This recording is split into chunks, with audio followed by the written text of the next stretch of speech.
Taxonomy क्या है, ठीक है। तो वास्तव में ये जो डाइवर्सिटी है ये टैक्सोनॉमी में ही स्टडी की जाती है।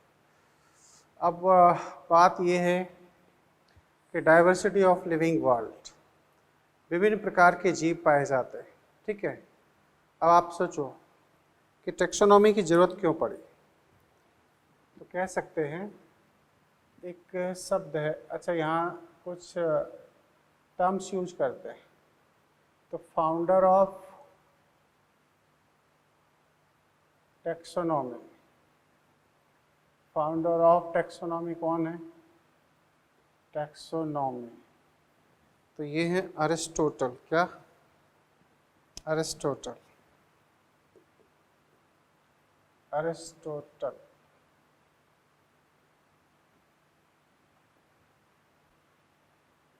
ये अरस्तु बोलते हैं इनको। क्या? अरस्तु। ये फाउंडर ऑफ ये टर्म टैक्सोनॉमी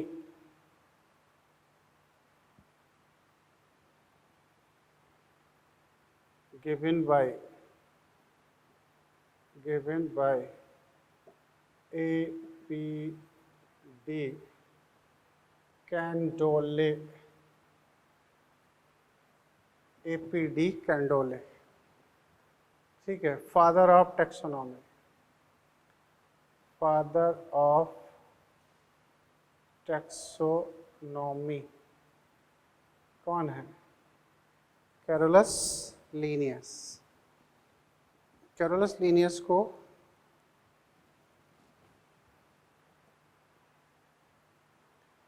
कैरोलस लीनियस कौन?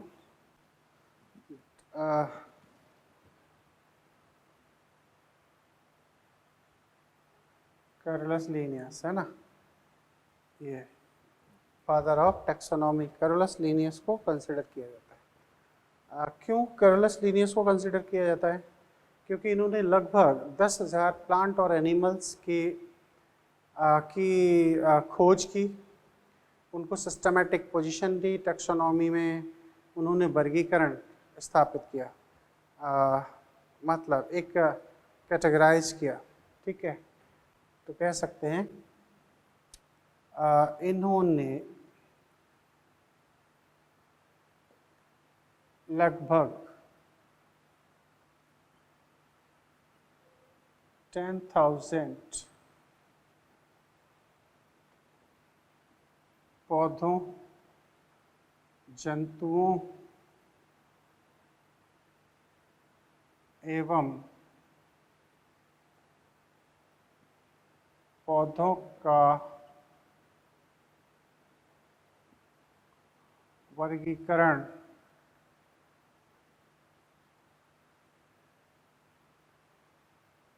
प्रस्तुत किया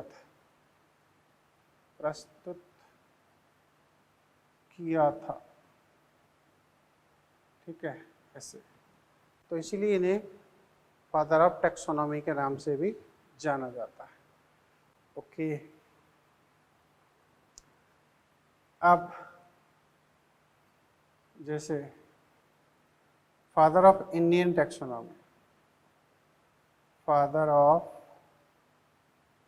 Indian taxonomy William Roxburgh, William रॉक्सवर्की,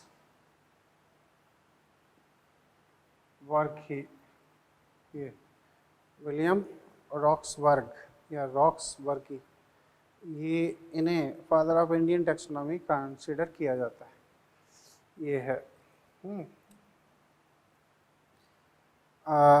term systematics, term systematics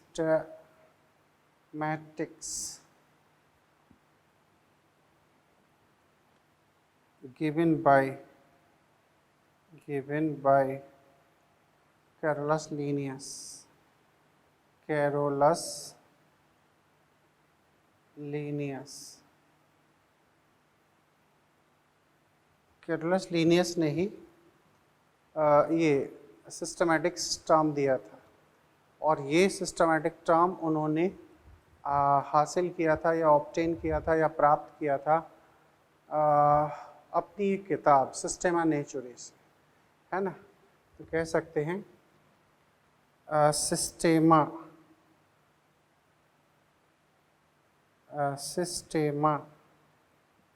Systematix शब्द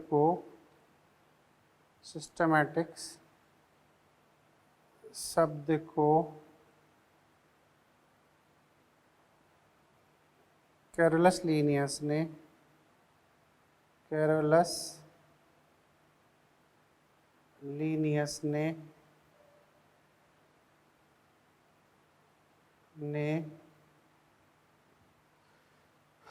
अपनी किताब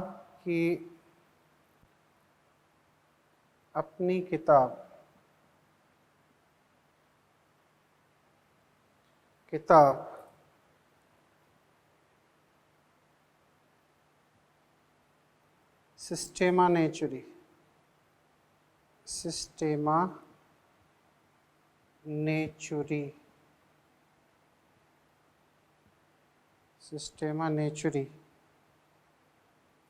से प्राप्त किया था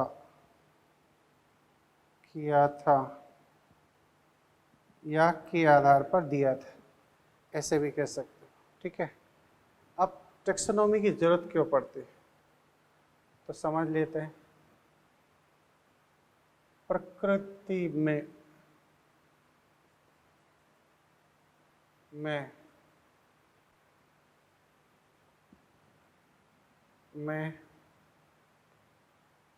7 मिलियन प्रजातियां हो सकती हैं।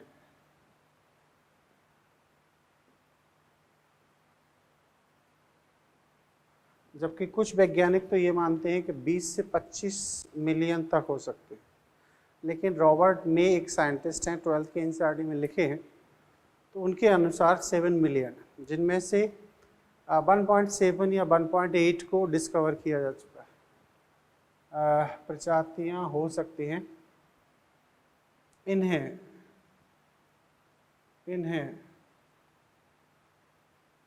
व्यक्तिगत रूप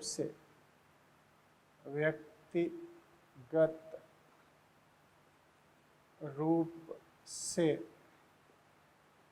इंडिविजुअली, है ना, इंडिविजुअली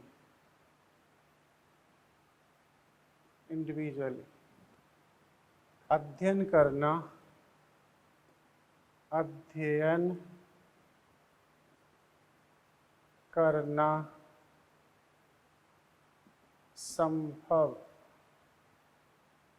संभव नहीं है।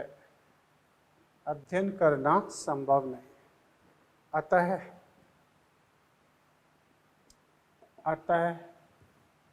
इन्हें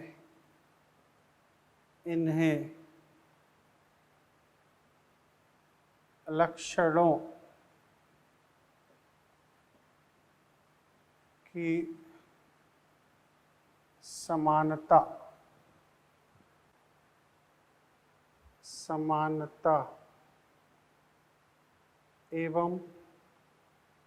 एवं असमानता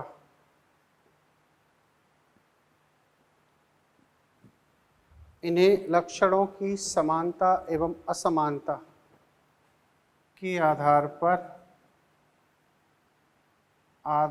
पर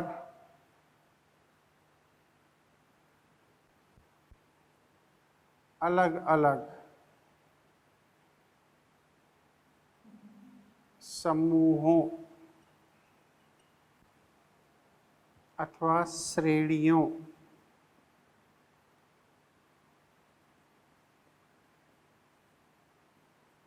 में बांटकर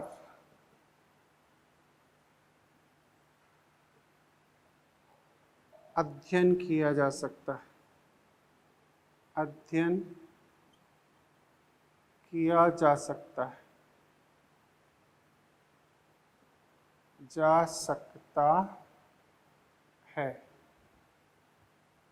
अलग अलग कैटेगरी में बांट दो, अलग अलग समूहों में बांट दो और उन समूहों को हम वर्गीकरण करके उनकी चीज़ों को समझ सकते हैं।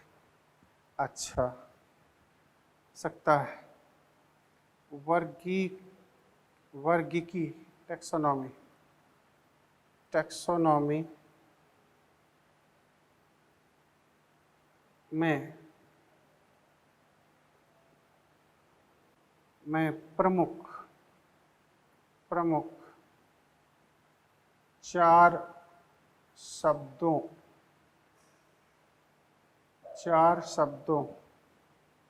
को सम्मिलित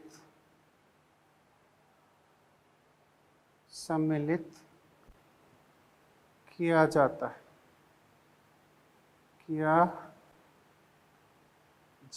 है।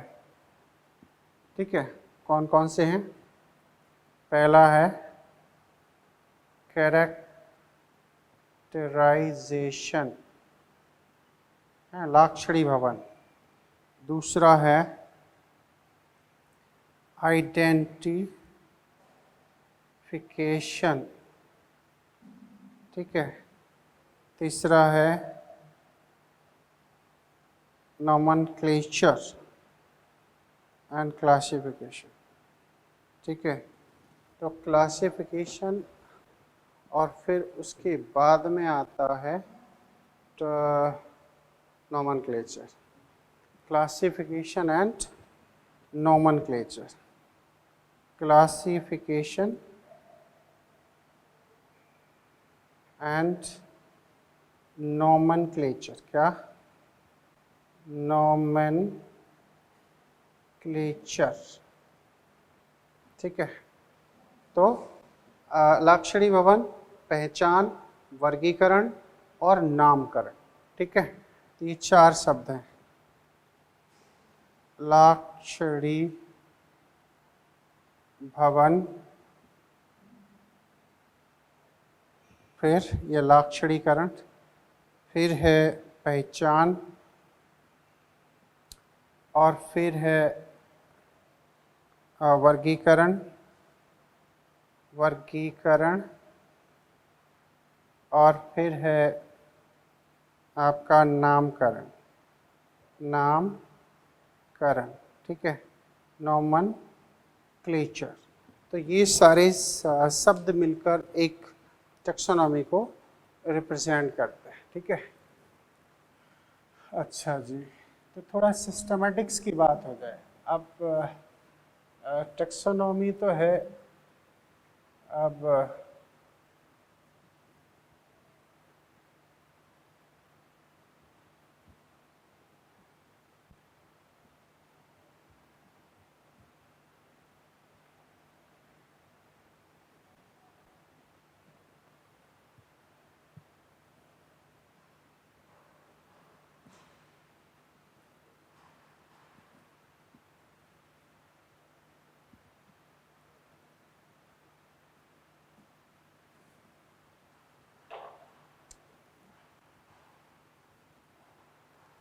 अच्छा, यहाँ एक बात और याद रखना, टैक्सा इज विजिबल, ये दृश्य है, दृश्य।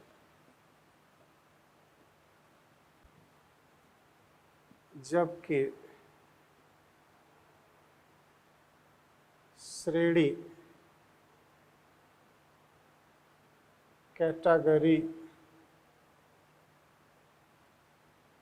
कैटेगरीज अदृश्य, इनविजिबल, अदृश्य मानी जाती हैं। ठीक है, टैक्सा को ही विभिन्न श्रेणियों में बांटा जाता है। ठीक है,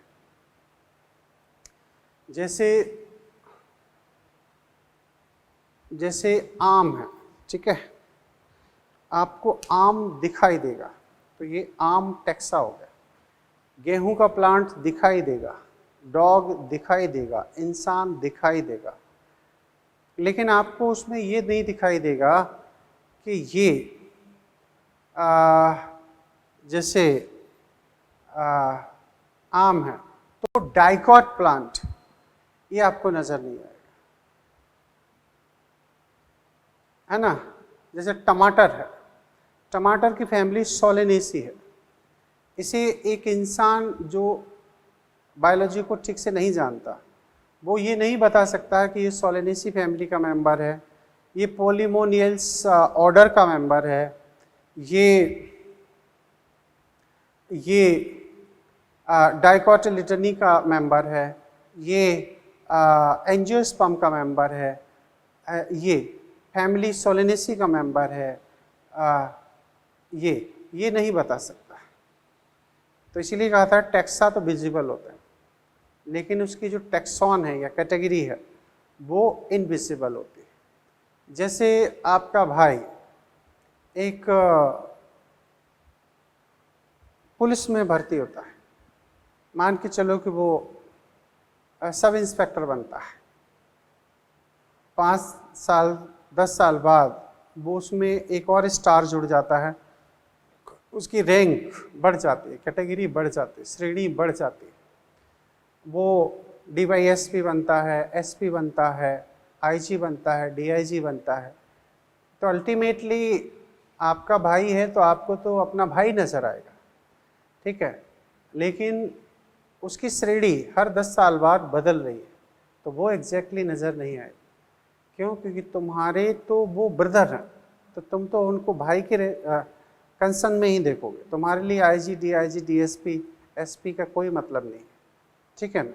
तो ऐसे ही है, एक प्लांट दिखता है, जैसे गेहूं दिखता है, पोएसी फैमिली का मेंबर है, मोनोकोटिलिडन में आता है, उसके बाद में ऐसे पोएल्स ऑर्डर है, तो ये सब चीज़ें। तो टैक्सा के नाम पर क्या है? टैक्सा के रूप में मैं क्या पढ़ोगे? मैं मनुष्य, बंदर, बिल्ली, ठीक है, गेहूं, मक्का आदि को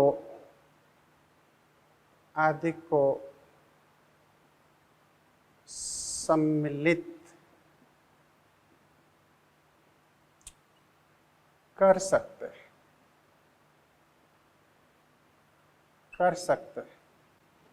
ठीक है। जबकि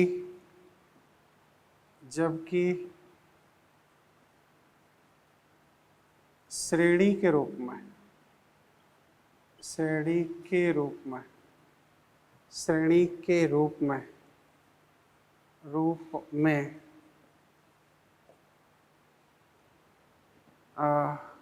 जगत, वर्ग, गण, ठीक है, कुल, वंश, जाति को सम्मिलित किया जाता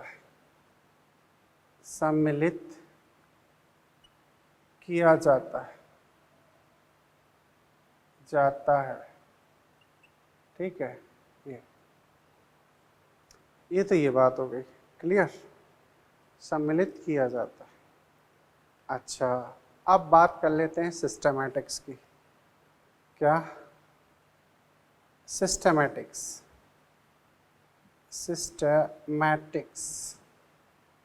ये इसके बारे में आगे हमने पहले ही बता दिया कि सिस्टमैटिक्स है क्या। तो सिस्टमेटिक्स एक्चुअली ये कहीं ना कहीं जीवों के समानता असमानता के आधार पर उसे विभिन्न श्रेणियों में बांटकर उन श्रेणियों को एक निश्चित क्रम में व्यवस्थित करना या वर्गीकरण में उसे समाहित करना या स्थापित करना, ये सिस्टमैटिक है। सिस्टमैटिक मतलब सिस्टमैटिक, क्रमबद्ध तरीके से, है ना। तो कह सकते हैं कि विभिन्न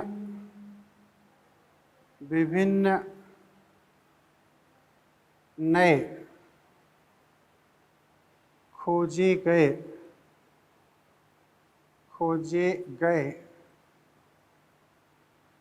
जीवों को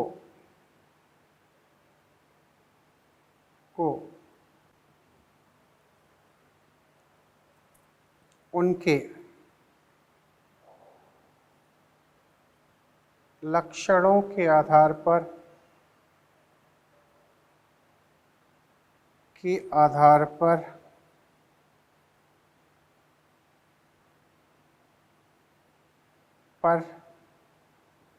एक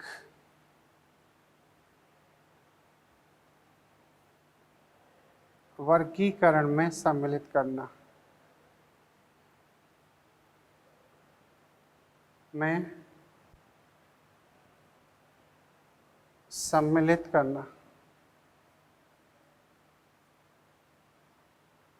लित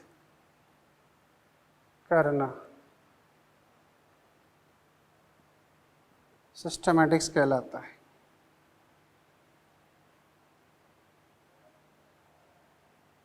मैट्रिक्स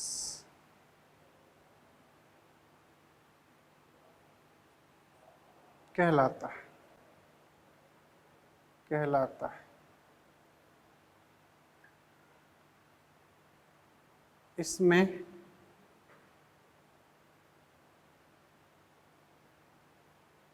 जीवों का विकास क्रम भी सम्मिलित होता है। जीवों का विकास क्रम भी सम्मिलित होता है। आप इनमें इवोल्यूशन हिस्ट्री को भी इंक्लूड कर सकते हो, ठीक है, सिस्टमैटिक्स में। ये बात हो गई। अब यहाँ से आती है, ये 4 शब्द हो गए। अब आती है टेक्सोनोमिक हिरार्की, टेक्सोनोमिक कैटेगरी। अच्छा दी,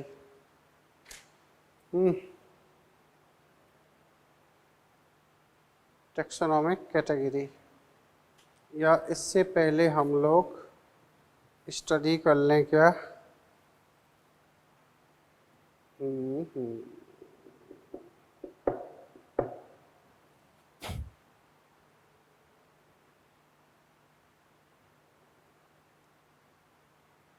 असेंडिंग ऑर्डर। तो टेक्सोनोमिक हिरार्की,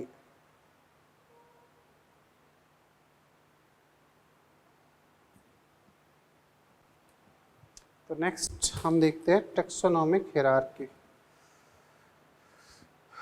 क्या? Taxonomic hierarchy.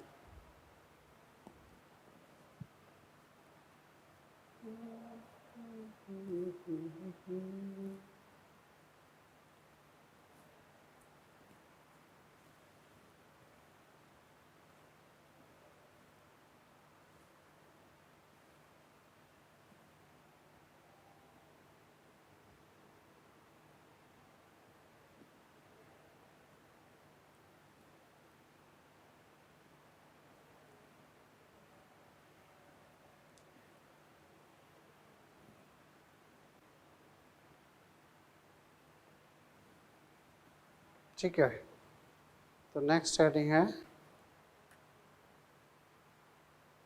Taxonomic hierarchy.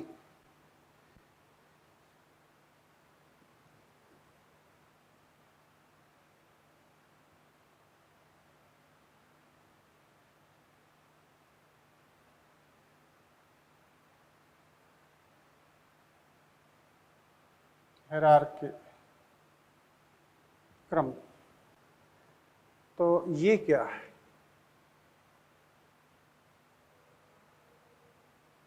Hierarchy, ठीक है। तो इस तरीके से हम वर्गीकरण करते हैं। कैसे? समानता असमानता के आधार पर एक टैक्सोनॉमिक हायरार्की की डिसाइड होता है। कैसे? सबसे पहले आएगा किंगडम। क्या? किंगडम, ठीक है। ये किंगडम के बाद में क्या आएगा? डिवीजन, या फिर आएगा क्या? फाइलम। ये फाइलम किस में आएगा? ये तो आएगा प्लांट्स के केस में, प्लांट्स। और ये किस में आएगा? एनिमल्स। ये जंतुओं में, डिवीजन आएगा प्लांट में, फाइलम आएगा एनिमल्स में। इसके बाद में किसे रखोगे? इसके बाद में आएगा क्लास, सॉरी, हाँ यस, क्लास तक क्लास रखी जाएगी। उसके बाद में आएगा ऑर्डर। कौन आएगा? ऑर्डर। फिर आएगा फैमिली। कौन आएगा? फैमिली। फिर आएगा जीनस। कौन? जीनस। फिर आएगी स्पीसीज। स्पीसीज सबसे छोटी कैटेगरी कंसिडर की गई है। तो 1 2 3 4 5 6 7, तो 7 कैटेगरी में हम किसी भी लिविंग ऑर्गेनिज्म को वर्गीकृत करते हैं। तो इसे कहते हैं कि टैक्सोनॉमिक हायरार्की, ठीक है।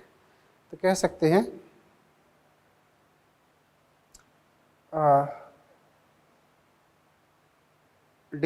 Arrangement of ascending order of taxonomic hierarchy, ascending order of taxonomic hierarchy, ठीक है, hierarchy। ये तो इसमें क्या हुआ? डिफरेंट जो लिविंग ऑर्गेनिज्म है उन्हें आप इन 7 श्रेणियों में बांट सकते हो, और ये एक निश्चित क्रम में है।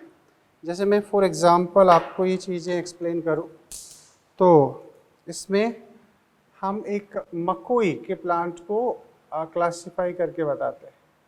मकोई, ठीक है, ये आपको कई जगह काम आ जाएगा क्योंकि एनसीईआरटी में इसकी एक्सप्लेनेशन भी है। तो जो मकोई है उसमें किंगडम क्या है? सपोज प्लांटे, ठीक है, ये प्लांटे। डिवीज़न इसमें क्या रखते हो? डिवीज़न इसमें हम एंजियोस्पर्म कंसिडर करेंगे, एंजियोस्पर्म, ठीक है। एंजियोस्पर्म के अलावा भी इसे स्पर्मेटोफाइटा भी मान सकते हो। क्या? स्पर्मेटोफाइटा, मैटोफाइटा, ठीक है। हालांकि इसके अंतर्गत डिवीजन, सब डिवीजन, किंगडम, सब किंगडम, इस तरीके से इसमें माने जाते हैं। यहाँ पर जो क्लास है उसमें हम कंसिडर करेंगे क्या? डाइकोटिलिडनी, डाइकोटिलिडनी, ठीक है। क्योंकि एंजियोस्पर्म की जो क्लास है वो 2 तरीके की होती है, एक डाइकोटिलिडनी और एक मोनोकोटिलिडनी। इसमें जो ऑर्डर आता है वो है पोलीमोनियल्स, ये एनसीईआरटी में लिखा हुआ है और ये आपके बहुत काम आएगा। इसके बाद जो फैमिली है वो है इसमें सोलेनेसी। क्या है? सोलेनेसी फैमिली, ठीक है। जीनस है इसका सोलेनम, ओके। और स्पीसीज है इसकी नाइग्रियम। क्या है? नाइग्रियम। तो इस तरीके से ये मकोई को सिस्टमेटिकली हम अरेंज कर सकते हैं, ठीक है। Plantae, angiosperm, dicotyledonae, polemoniales, solanaceae, solanum and nigrum. तो ये इस तरीके से इसमें ये चीज़ें कंसिडर की जाती हैं। क्लियर? तो ये कहीं ना कहीं ये टैक्सोनॉमिक हायरार्की है और इस तरीके से हम इनकी स्टडी कर सकते हैं, ठीक है। तो मैंने आपको एक एग्जाम्पल के जरिए ये बातें बता दी हैं कि मकोई सोलेनेसी फैमिली में आप देख सकते हो मॉर्फोलॉजी में सोलेनम नाइग्रम को मकोई कहा गया है। इसमें किंगडम प्लांटी है, एंजियोस्पर्म है, डाइकोटिलिडनी है, पॉलीमोनियल्स है। तो इस तरीके से इनका हिरार्की डिसाइड किया जाता है।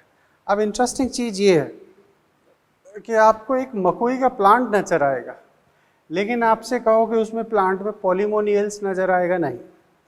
तो ये कैटेगरी एग्जैक्टली नज़र नहीं आती है, लेकिन इन्हें हम चीज़ों को समझने के लिए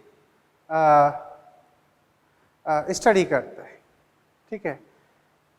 जैसे एनिमल हैं तो उनका एक स्पेसिफिक करेक्टर होता है, किंगडम प्लांटी है तो उसका स्पेसिफिक करेक्टर होता है। जैसे यहाँ पर एक बात समझी जा सकती है बड़े आराम से। जैसे मान के चलो कि एक बच्चा MBBS बनता है और वो 5-6 साल में अपनी MBBS की डिग्री कंप्लीट करता है, तो सोचो उसने अपने इस अध्ययन के दौरान एक जो डिफरेंट बॉडीज़ आएंगी, डेड बॉडीज़, उनका उसने अध्ययन किया है, ठीक है। डेड बॉडीज़ का अध्ययन करने का मतलब क्या हुआ कि उसने ओवरऑल सभी इंसानों के शरीर को अध्ययन कर लिया है। अब जब वो परफेक्ट डॉक्टर बन जाएगा, मान के चलो हार्ट का स्पेशलिस्ट बन जाता है, तो फिर उसे ये बात समझने की ज़रूरत नहीं है कि आपका हार्ट किस जगह है ना, आपके हार्ट में क्या क्या ऑर्गन हैं, कौन से पार्ट हैं, कौन सी आर्टरीज हैं, कौन से वेन हैं, कौन से बल्ब हैं। ये सब चीज़ें उसको अब दोबारा आपके हार्ट में स्टडी करने की ज़रूरत नहीं। उसने एक इंसान की स्टडी अपनी जो MBBS की डिग्री थी उस दौरान उसने कर ली थी। अब वो किसी भी इंसान का ऑपरेशन करने के लिए कैपेबल है। क्यों? क्योंकि उसने एक की स्टडी की। तो ऐसे ही होता है कि जैसे सोलेनेसी फैमिली है, इसके किसी एक मेंबर को स्टडी कर लो तो पूरी स्टडी उस फैमिली की हो जाती है, ठीक है। ऐसे इसीलिए तो आप देखते हो जैसे मॉर्फोलॉजी को समझाने के लिए NCERT ने आपको बेसिकली 3 फैमिलीज दी गई हैं। 3 फैमिली से वो ये उम्मीद करते हैं कि बच्चे को एंजियोस्पर्म के बारे में अच्छे से समझ में आ जाए, ठीक है। लेकिन एंजियोस्पर्म में बहुत सारी फैमिलीज होती हैं, हमने वो प्लांट भी नहीं देखे होते, लेकिन पढ़ाई का मतलब ये होता है कि हमने एक फैमिली पढ़ ली, मतलब अपने उस ग्रुप के सभी समूह की स्टडी कर ली। तो ऐसे अब ठीक है, यहाँ कुछ और ये सफिक्स भी होते हैं, वो भी एक बार समझ लो। सफिक्स का मतलब क्या होता है? जैसे सफिक्स में इसके आगे कुछ शब्द आते हैं, है ना, जैसे AC था, ये था, ऐसे ऐसे। अब क्या मतलब ये समझना कि जैसे डिवीजन है, डिवीजन में सफिक्स क्या जोड़ोगे? ऐसे सफिक्स में हम डिवीजन में जैसे फाइटा, थैलोफाइटा, ब्रायोफाइटा, ट्रिडोफाइटा हैं, स्पर्मेटोफाइटा। तो फाइटा टर्म यूज कर सकते हो। क्या? फाइटा टर्म आता है। फाइटा क्लास में जैसे कई होते हैं। देखो अब यहाँ से समझने की जरूरत है। जैसे ट्रिडोफाइट को 4 क्लासों में बांटा है, सेलोप्सिडा, लाइकोप्सिडा, स्फिनोप्सिडा, टेरोप्सिडा। ये NCERT में लिखे हैं। ट्रिडोफाइट की जहाँ आपकी स्टडी है उसकी लास्ट लाइन में इंट्रोडक्शन वाले हिस्से में ये बात लिखी है ना। तो ऑप्सिडा शब्द आपके सामने आ सकता है। ऑप्सिडा कहाँ आ सकता है? ट्रिडोफाइट में। इसके बाद में क्लास में ऑइडी शब्द, जैसे अच्छा, जैसे वो आ सकता है क्लोरोफाइसी, रोडोफाइसी। तो फाइसी शब्द आ सकता है, फियोफाइसी, है ना। तो क्या आ सकता है? फाइसी। फाइसी टर्म आपको मिल सकता है, ठीक है। और क्या मिल सकता है? और आपको मिल सकता है नी, डाइकोटिलिटनी, मोनोकोटिलिटनी। तो ये टर्म आपके सामने यहाँ पर मिल सकते हैं, ठीक है। अब आप इसके बाद में किसे देखोगे? तो इसके बाद में हम देखेंगे कि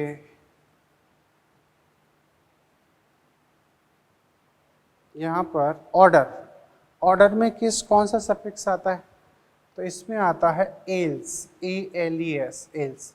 जैसे पोलिमोनियल्स, रोजेल्स, ऐसे ऐसे ऑर्डर आते हैं, है ना। इसके बाद में फैमिली में आती है ACE, ये जैसे सोलेनेसी, फाबेसी, लेगुमिनेसी, ब्रिसिकेसी, AC शब्द आता है। तो इनको भी एक बार याद रखना। ऐसे टर्म अगर आपके सामने आते हैं तो आप बड़े आराम से इनको समझ सकते हो। क्लियर ये चीज़। तो ये कुछ बातें, अब हम इसमें और बातें समझ सकते हैं, कुछ खास इसके हायरार्की से रिलेटेड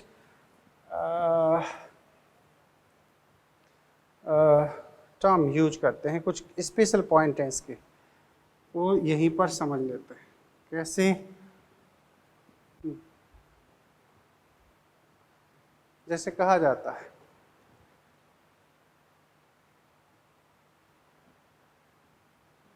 कि टैक्सोनॉमिक हायरार्की में, टैक्सोनॉमिक हायरार्की में 7 श्रेणियों को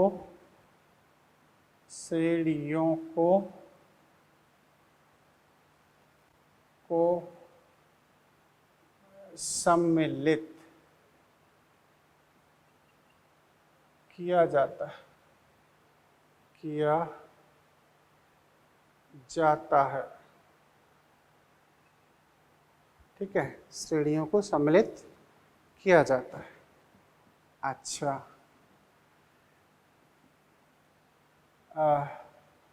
इनमें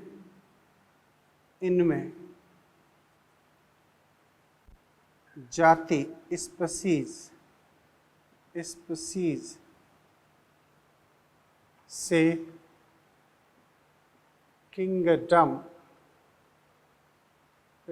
से किंगडम, की ओर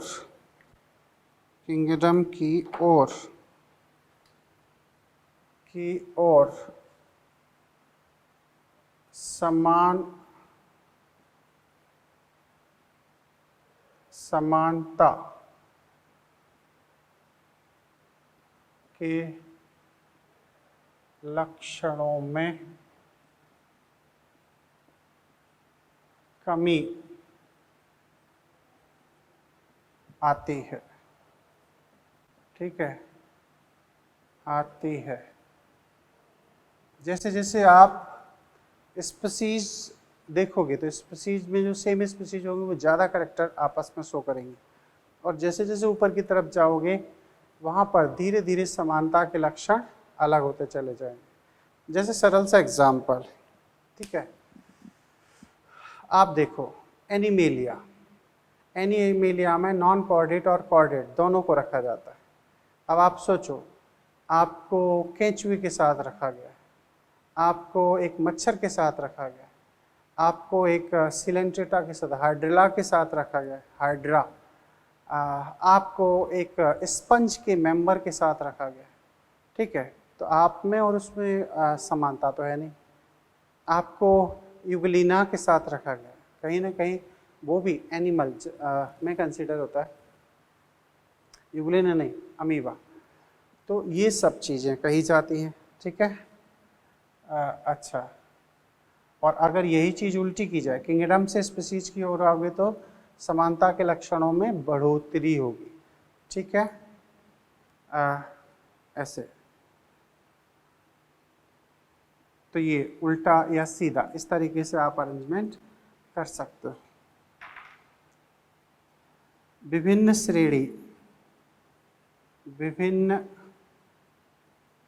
श्रेणियां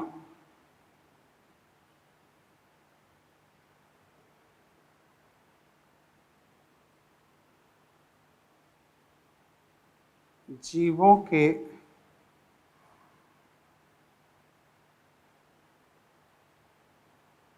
समान लक्षणों के आधार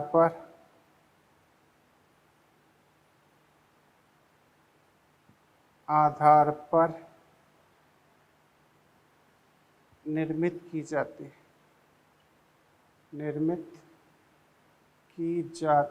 हैं। क्लियर? ऐसे अब एक आध क्वेश्चन अपन यहाँ ले लें जिससे कि आपको कुछ और भी समझ में आए। ठीक है,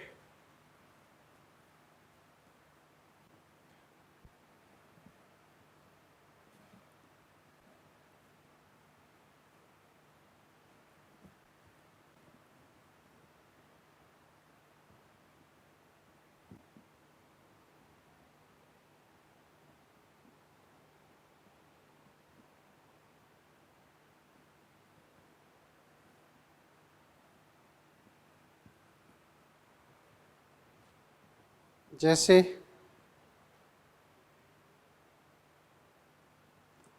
निम्न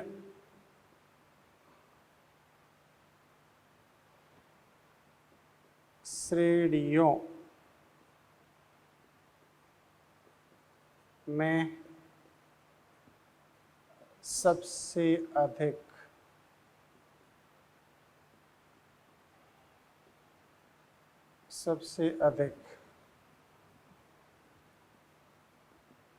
समान लक्षणों को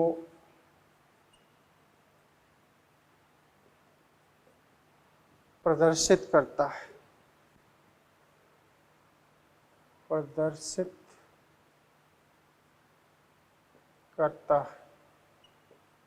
कौन करेगा?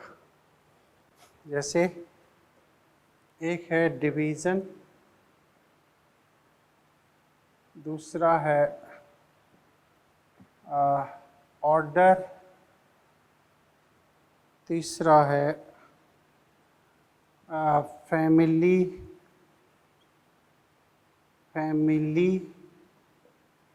और चौथा है किंगडम।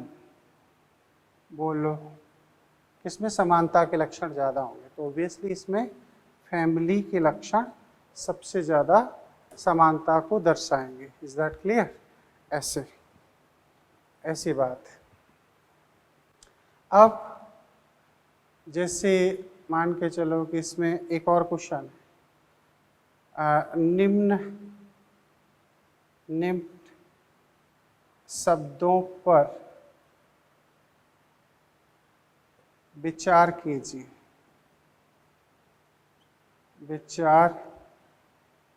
कीजिए।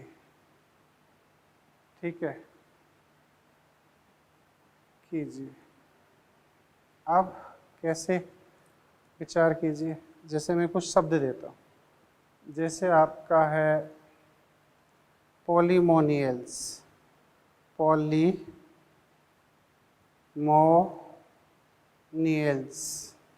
ठीक है। उसके बाद में हमने आपको दे दिया फाबेसी। क्या? फाबेसी, ठीक है। उसके बाद में दे दिया मैमेलिया, ठीक है। और फिर दे दिया हमने आपको वीट मतलब गेहूँ, और ह्यूमन मनुष्य, ठीक है। और हमने आपको दे दिया क्या? सोलेनेसी। तो अब इसमें तो कह सकते हैं उपरोक्त शब्दों में टैक्सा तथा कैटेगरी श्रेणी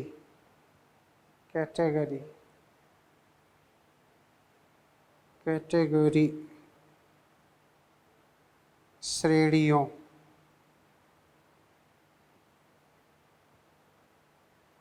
की संख्या होगी। संख्या है, कितनी संख्या है बताइए? तो जैसे पोलीमोनियल ये कैटेगरी है, ऑर्डर है। फाबेसी कुल है, एक कैटेगरी है, मैमेलिया क्लास है, कुल है, मतलब कैटेगरी है 3। वीट टैक्सा है, ह्यूमन आपका टैक्सा है, सोलेनेसी फिर कैटेगरी है। तो टैक्सा आंसर क्या होगा? टैक्सा इसमें कितने हैं? टैक्सा है आपके 2, ठीक है, 1 और 2। और कैटेगरी कितनी है? कैटेगरीज कितनी है? तो कैटेगरीज आपकी हैं कितनी? 1 2 3 और 4।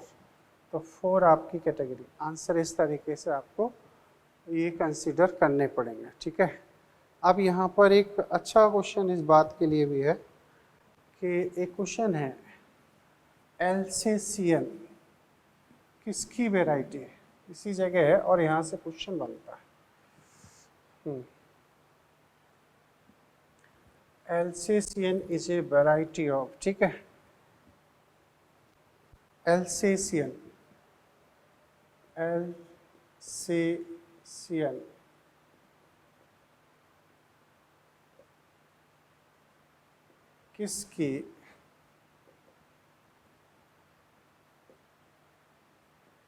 किसकी वैरायटी होती है?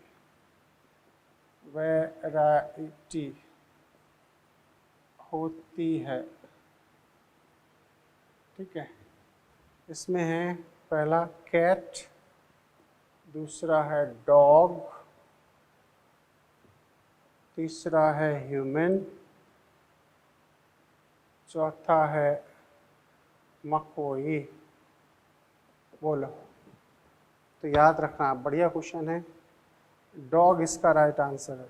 एल्सेशियन डॉग होते हैं और इस एल्सेशियन टर्म को एनसीईआरटी ने इस जगह यूज किया है। तो इस तरीके से आप लोग इसे याद रखोगे, ठीक है।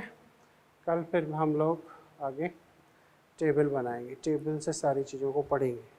आप कल के लेक्चर में ये टैक्सोनॉमिक कैटेगरी को सही रूप में एक बार स्टडी कर लेना। स्पीशीज क्या है, ऑर्डर क्या है, जीनस क्या है, वैरायटी क्या है, एनसीईआरटी के अकॉर्डिंग। एनसीईआरटी में जो आपको दिया गया आप उसी के अकॉर्डिंग अच्छे से स्टडी करें, क्योंकि क्वेश्चन एनसीईआरटी बेस्ड आते हैं। क्लियर? ऐसे आप इन्हें पढ़ते रहें, समझते रहें, ठीक है। अपने मॉड्यूल को पढ़ें, एनसीईआरटी को कंटिन्यूअस पढ़ते रहें, ठीक है जी। Okay, thank you.